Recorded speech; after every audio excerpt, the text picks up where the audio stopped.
비가 내리면요, 떨어지는 곳마다 나는 소리가 다릅니다.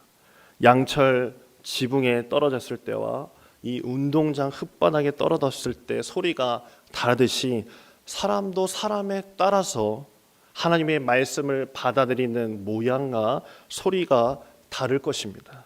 아무리 기과에서 소리를 하나님께서 지르셔도 못 듣는 사람이 있고 반응하지 못하는 사람이 있는 반면 아주 세미한 그 작은 음성에도 응답하는, 반응하는 사람들이 있다는 것이죠. 만약 오늘 들리는 이 말씀에 내 심장이 뛰고 말씀으로 내가 살아있고 내가 살아있다는 느낌을 받게 된다면 그런 사람은 소망이 있는 줄 믿습니다. 어떤 상황, 처지일지라도 반드시 그런 사람에게는 회복의 역사와 역전의 기회가 분명히 생길 줄 믿습니다.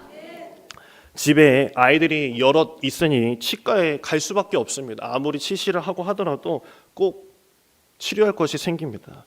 치과 의사 선생님들이 꼭 하시는 말씀들이 있더라고요. 아픈 데 있으면 꼭 말씀하세요 라고 이렇게 이야기를 합니다. 여러 군데 확 눌러봐요. 그러면 누워있는 사람은 우리 친절한 의사 선생님이 내가 아플까 봐 거긴 더 이상 누르지 않으려고 이렇게 말씀하시는구나 라고 생각할 수 있지만 다 의사 선생님이 새빨간 거짓말이죠.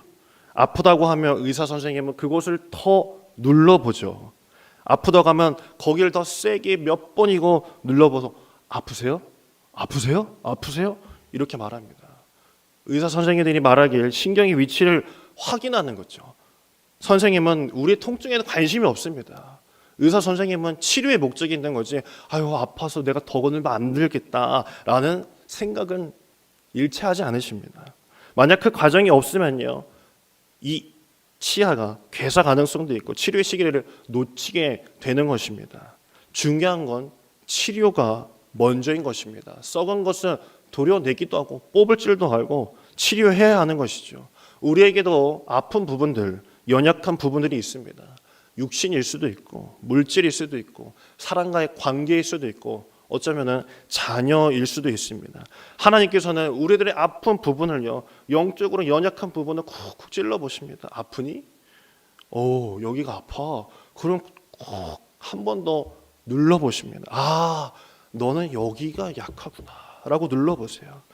여전히 내 인생 가운데 눌리는 것이 있다면 하나님께서 왜 내게 이 부분을 이렇게 힘들게 하실까? 그러면 하나님께서 작정하시고 누르고 계시다는 것입니다. 내 연약한 부분을 누르시면서 너의 부분을 아직도 놓지 못하고 있는 것이냐? 그것은 도려내고 없애야 되고 치료해야 되고 회복해야 될 부분이다라는 것을 알려주시는 것입니다. 하나님이 보시는 이 이스라엘 백성도 마찬가지였습니다. 그들도 죄에 넘어지고 쓰러지고 회복이 어려운 지경에 이르렀습니다. 이스라엘 백성은 포로가 되었다면 원망뿐이었습니다. 자신들을 살려내려고 막 아우성입니다. 당신이 하나님 맞냐고, 내가 당신만 믿고 여기까지 따라온 거 모르냐고, 어떻게 당신의 백성이라고 하는 자들을 나를 포로로 내몰 수 있느냐고. 그러나 하나님이 보시기에는 달랐습니다. 달래고 어르기보다 회복이 먼저였다라는 것입니다. 하나님이 약속하신 가나안 땅에는요, 원칙이 있었습니다. 이스라엘은 하나님을 떠나 그 땅과 자신을 더럽히지 않았어야 했습니다. 그들은 거룩해야 했고 고대 도시 그 국가 그 왕들을 따라 살지 않더라도 하나님의 말씀만으로도, 하나님이 주시는 것만으로도 충분히 살아갈 수 있음을 모든 세계 다른 도시 국가에게 보여주어야 하는 그런 임무가 그들에게 있었던 것이죠.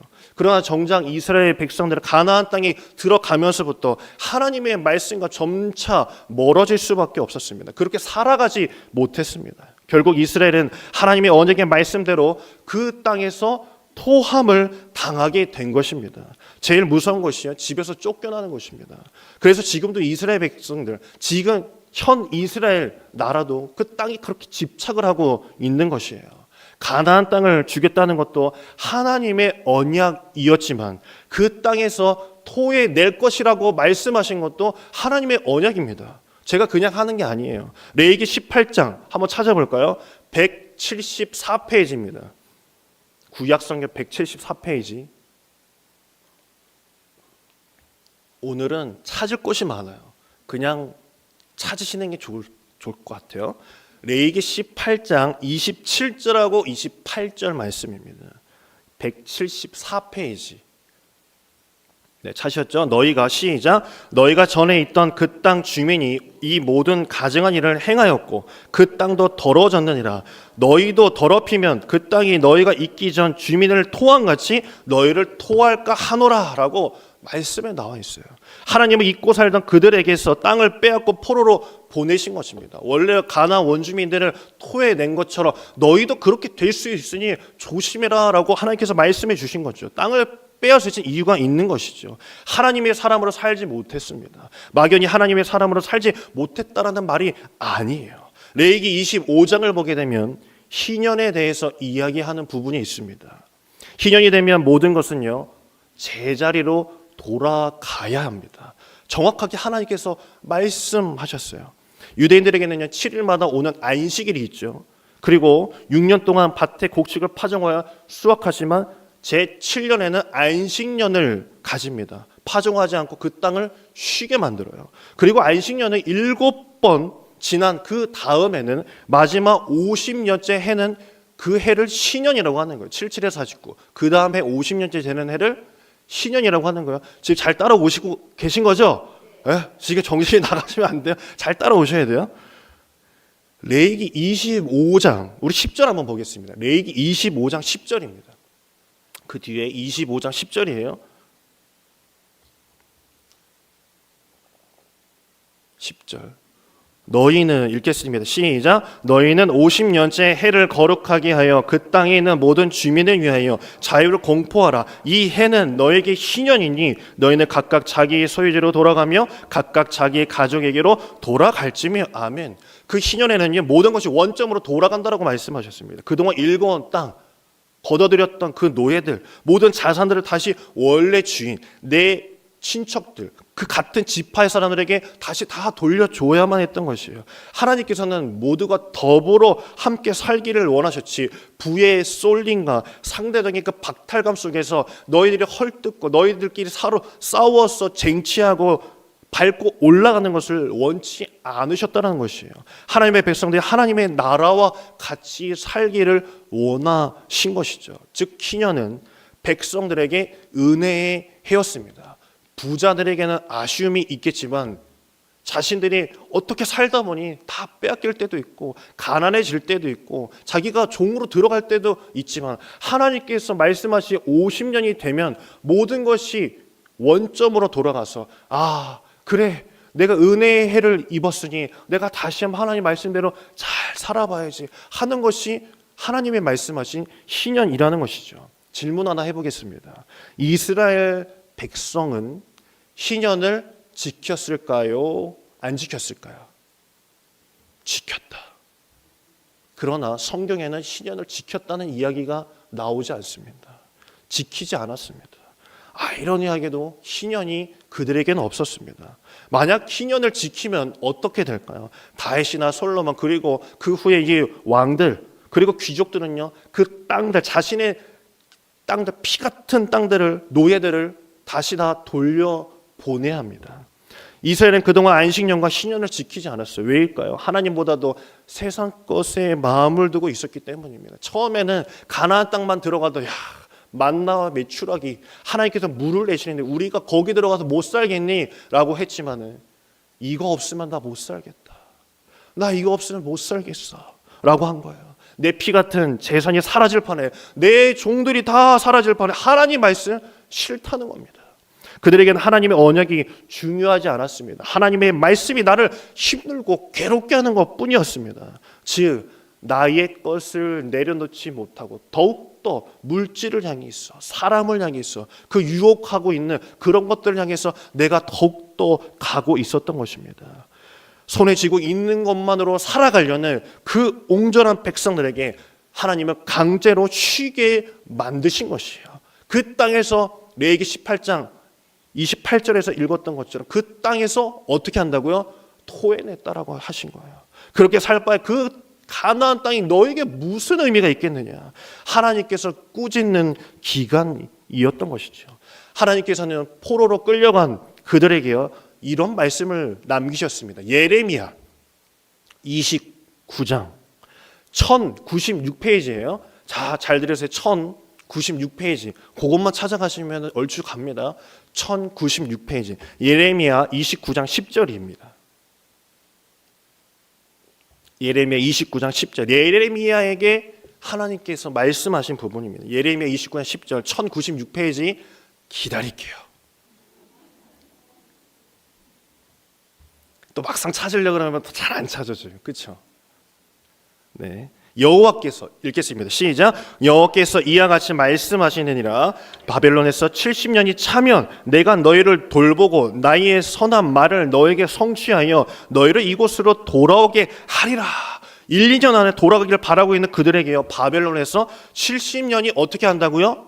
차면 예루살렘에 돌아갈 수 있게 하겠다라고 하셨어요. 아마 그들은요 하나님께서 아니 왜 하필이면 70년이야? 라는 질문을 포로기 때 했을 겁니다. 그 의문은요 그들이 다 신해산 계획과 계약과 레위기 25장 그 신명기를 다시 읽게 되면서부터 선지자들의 말에 귀를 기울이면서부터 풀리게 됩니다. 그것을 누가 깨달았냐면 포로기 때도 하나님께 마음을 확정하고 기도하였던 그 총명한 누굴까요?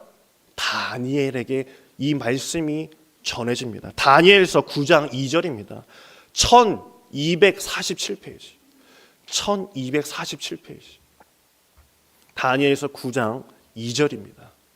1247페이지입니다. 다니엘서 9장이요. 2절. 자, 곧 읽겠습니다.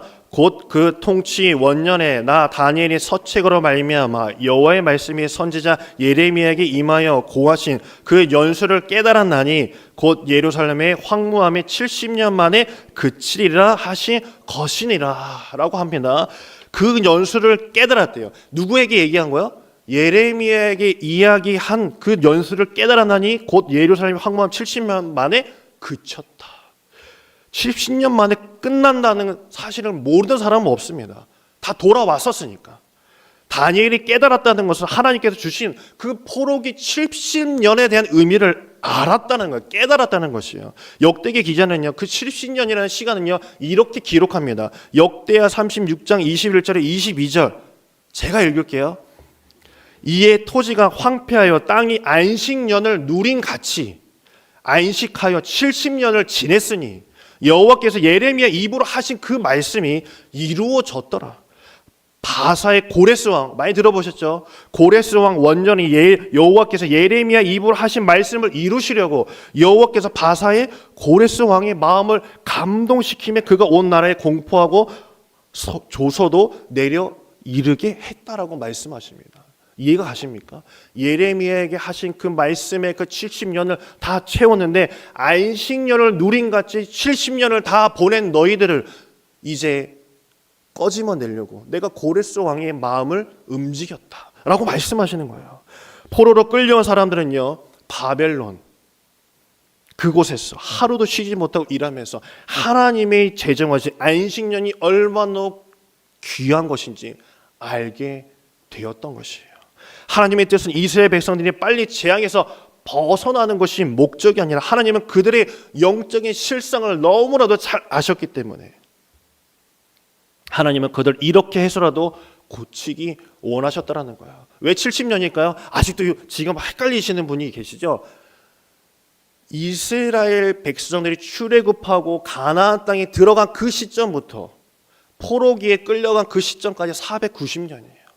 약 490년. 490년을 잘 들으세요. 7년씩 70번 하면 얼마일까요? 곱하기 하면 490. 똑똑하시네요. 490이에요. 그게 그 숫자예요. 하나님이 말씀하시는 게 그거더라고요. 뭐 반박하시려면 저 나중에 찾아오시고요. 하나님께서 그렇게 말씀하시고 그 안식년을 누린같이 그들이 깨닫고 나서 하나님께서 고레스의 마음을 통하여 다시 돌이키셨다라고 하신 것입니다.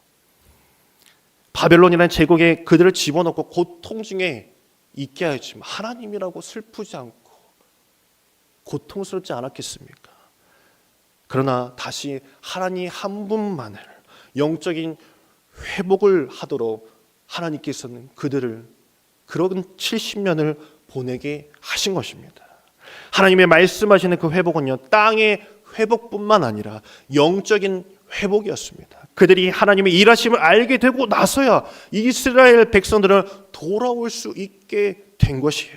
바로 예수님께서 누가복음 4장에 은혜의 해를 선포하신 것, 바로 우리가 오늘 읽었던 이사야서 61장 2절에 은혜의 해, 바로 그것이 신년을 말씀하시는 거예요. 매인자들을 자유케 하시는 신년을 선포하시고 영적으로 자유케 하시며 회복과 나눔이 있는 하나님의 나라를 성령으로 완성시키신 것, 그것이 하나님께서 예수 그리스도께서 은혜의 해, 그 신년, 너희가 그 은혜의 해를 너희가 누릴 것이다 라고 말씀하신 것입니다. 여러분, 라식 수술이나 백내장 수술을 해보셨습니까? 저는 삼성 그 기업의 이재용 회장이 안경 썼죠. 이재용 회장이 라식 수술하면 저는 그때 할 거예요. 이재용 회장이 뭐 돈이 없어가지고 라섹을 안 했을까요? 아직까지는 조금 덜 돼가지고 좀 늦게 하겠죠. 아무튼 이 라섹이나 이 백내장 수술을 할 때요, 안과 의사 선생님이 그러시더라고요. 이 백내장 환자들이요, 수술을 할 때 경험하는 것이 하나 있다고 합니다. 아주 잠깐이지만 모든 빛이 다 사라지고 암흑 속에 갇히는 때가 있대요. 수술할 때 망가진 그 수정체를 특수 용액으로 탁 녹이고 나서 제거할 때 생기는 현상이라는 거, 한마디로 내 눈에 있는 것이 빠지는 것이죠. 이거 알면 얼마나 무섭겠습니까? 그런데 그래도 해야 합니다. 의사 선생님이 망가진 수정체를 걷어내고 새로운 수정체를 갈아 끼운 뒤에야 그 어두운 가운데서 다시금 빛으로 갈 수 있다라는 것이죠. 회복이 된다는 거예요. 시력이 회복이 된다는 것이죠.